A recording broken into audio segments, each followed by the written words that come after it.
Boa tarde, pessoal. Conforme eu havia combinado com vocês, se eu não conseguisse escrever o esquema da toxoplasmose, eu ia fazer um vídeo, para ficar um pouquinho mais didático para vocês. Aí eu tive um pouco de dificuldade também para poder criar o esquema de uma forma que vocês entendessem. Mas aí depois eu consegui um livro que eu achei que foi muito bom, que foi esse daqui, Parasitologia Humana. Se não me engano, tem disponível na biblioteca virtual de vocês. Aí, para monitoria, eu tinha comprado esse livro aqui. Já adianto, gente, se vocês quiserem um livro de parasito, não compre ele, porque ele é muito simples. Então, como ele é muito simples, ele não vai servir se você quiser entender um pouquinho melhor, principalmente da toxoplasmose. Algumas outras doenças eu peguei por aqui, fui muito feliz, mas no caso da toxoplasmose, o que funcionou melhor foi esse daqui, Eu tirei print da tela para mostrar para vocês. Então, vamos começar a aula. O que eu percebi, que vocês tiveram mais dúvidas foi para entender a morfologia, da toxoplasmose. Mas antes de explicar um pouco melhor, sobre a morfologia, vamos falar primeiro o que é toxoplasmose, Ela é uma doença, que é causada por um protozoário intracelular obrigatório. E o agente etiológico é o Toxoplasma gondii. Toxoplasma gondii. E é gondii com 2 i no final. E outra coisa que eu tenho para falar para vocês é que a professora geralmente ela cobra direitinho, Não sei se vocês lembram da regra, mas a primeira letra é maiúscula e a segunda é minúscula. Se vocês escreverem as duas com letra maiúscula ou as duas com letra minúscula, talvez a professora boazinha até aceita, mas ela vai descontar uns pontinhos de vocês. Bom, já falamos, que se trata de um agente etiológico e que é de um protozoário intracelular obrigatório. Mas que raios é isso de protozoário intracelular obrigatório? Significa que ele vai adentrar dentro da célula e consumir os nutrientes da célula, se reproduzir e depois invadir outras células e assim sucessivamente. Basicamente é isso. Ele se aproveita da maquinaria da célula para poder sobreviver e se reproduzir. E eu esqueci de acender a luz. Outra coisa importante que falta falar é sobre os hospedeiros, Os hospedeiros definitivos, nesse caso, vão ser os gatos. E os hospedeiros intermediários vão ser animais de sangue quente, mamíferos. Animais como, por exemplo, as aves, mamíferos, ratos e por aí vai. E nós, seres humanos, infelizmente.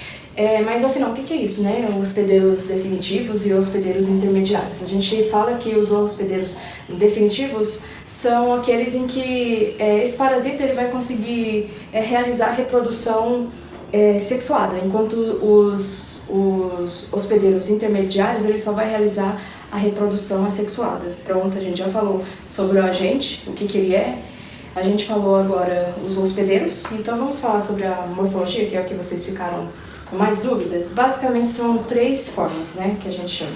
São os oocistos, os taquizoítos e os bradizoítos. Dentro desse oocisto vai estar o esporozoítos. O que isso significa? Morfologia são as formas em que esse protozoário vai estar na natureza. O oocisto ele vai estar no meio ambiente. Os taquizoítos ele já vai estar mais na circulação. Dentro da célula. E os bradizoítos ele vai estar geralmente encistado, que a gente fala, e geralmente dentro de um músculo, por aí. Mas por que isso importa? Porque dependendo do jeito que ele vai estar, ele vai agir de uma forma diferente dentro do organismo. Essa forma aqui, como a gente fala meio ambiente, significa que depois, quando ele sair, vai estar dentro do ambiente, ele vai querer ficar de uma forma resistente, Porque o meio ambiente não é um ambiente assim, agradável, um mar de rosas. Então, esse parasita ele tem que encontrar maneiras de se proteger. Então, ele vai formar uma casca bem rígida, bem dura e bem resistente. Então, essa é a forma de resistência no meio ambiente. Já na forma de bradizoíto, acontece o seguinte, né? Já passou por todo o processo, já atingiu várias células, e aí o sistema imune, né, do hospedeiro que ele infectou vai tentar reagir contra esse parasita. E nisso que o sistema desse parasita vai tentar atacar ele, o que ele faz? Ele se transforma em um bradizoito também, de uma forma mais resistente e de uma forma também que o sistema imune não consegue atacar ele de forma alguma. Então é por isso que é importante entender a morfologia. Agora a gente vai entrar no ciclo biológico, que é outra coisa que falar pra você, ó. Essa parte tem que prestar bastante atenção, porque é um pouquinho mais complicado de entender mesmo.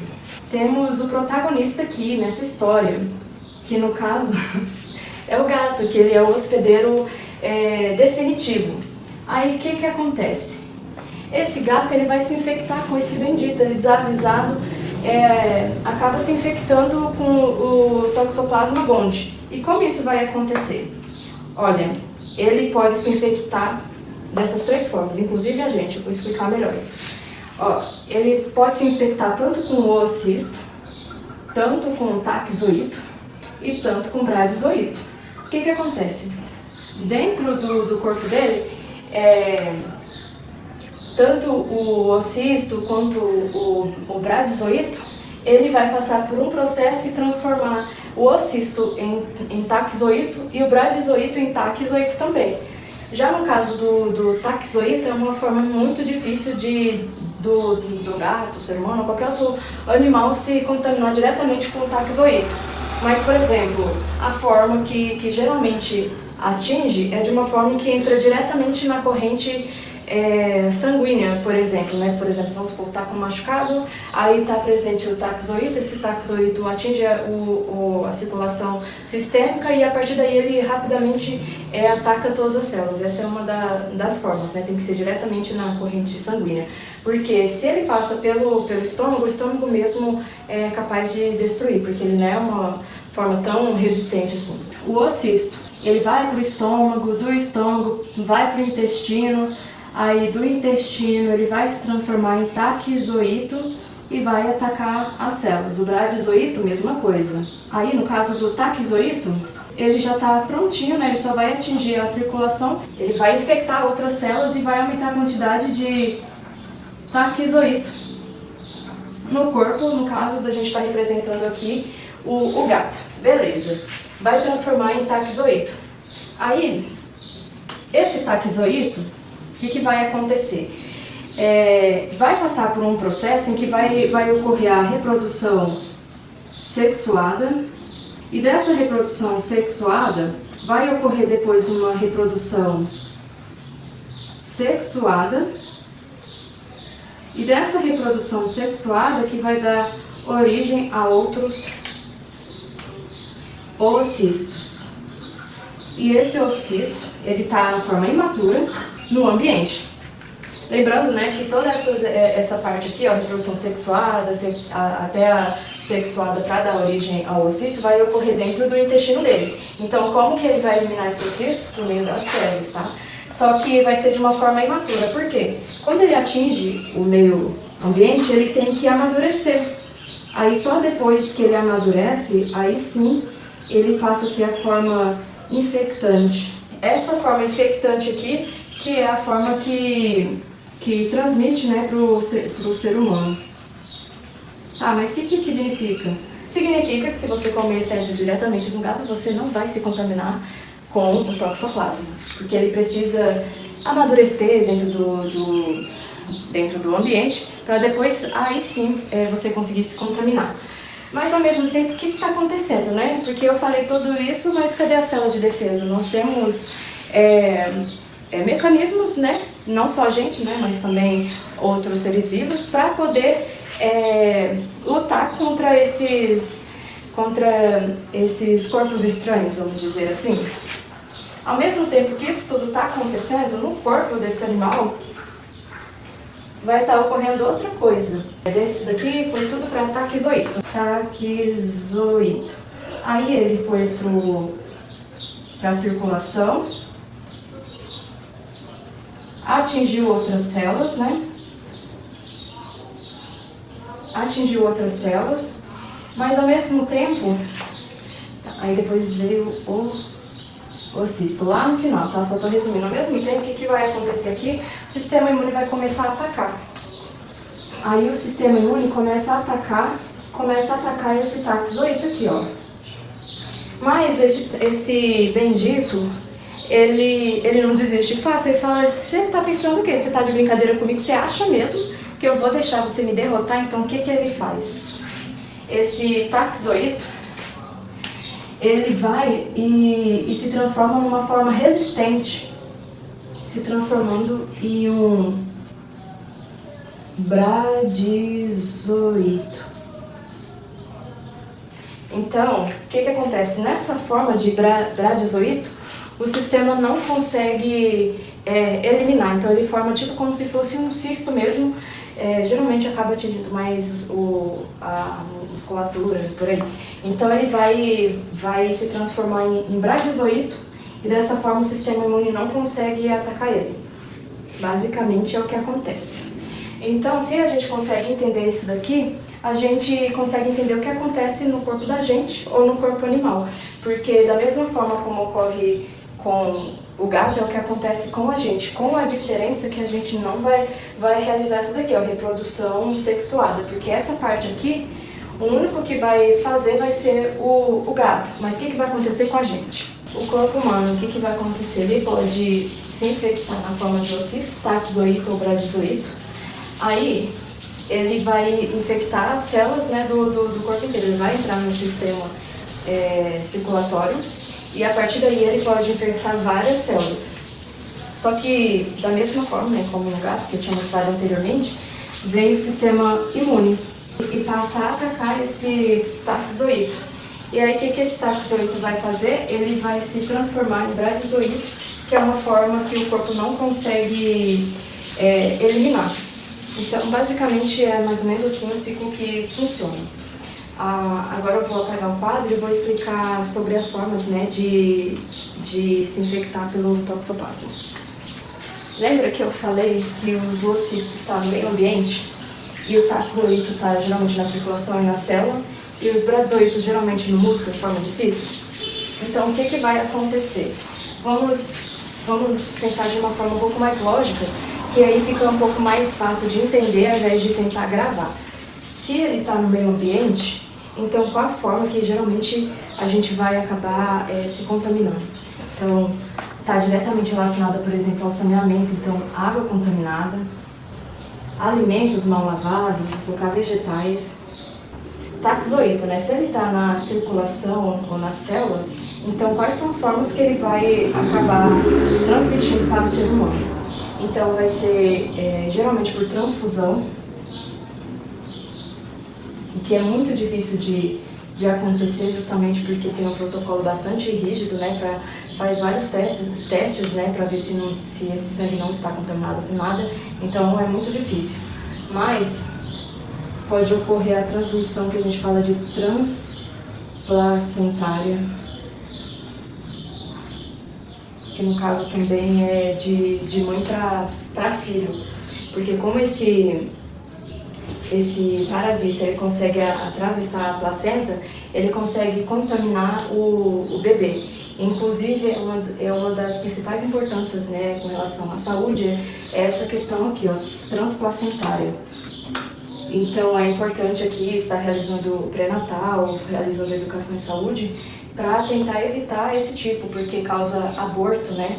Ou também que a gente chama de congênito, né? Que no caso a criança já nascer com essa doença e a criança pode nascer com vários problemas, microcefalia, hidrocefalia, então é um problema bastante importante.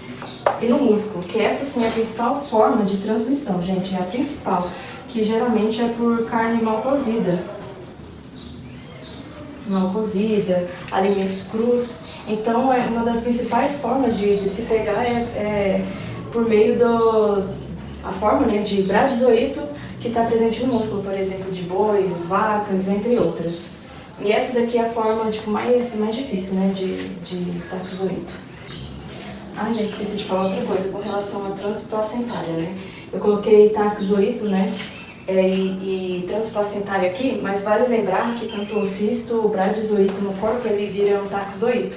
Então, a forma, né, por exemplo, a mãe que tá grávida, se ela ingeriu um ocisto ou um bradizoito e no corpo ele se transforma em taxoito, ele vai passar para a mãe, tá?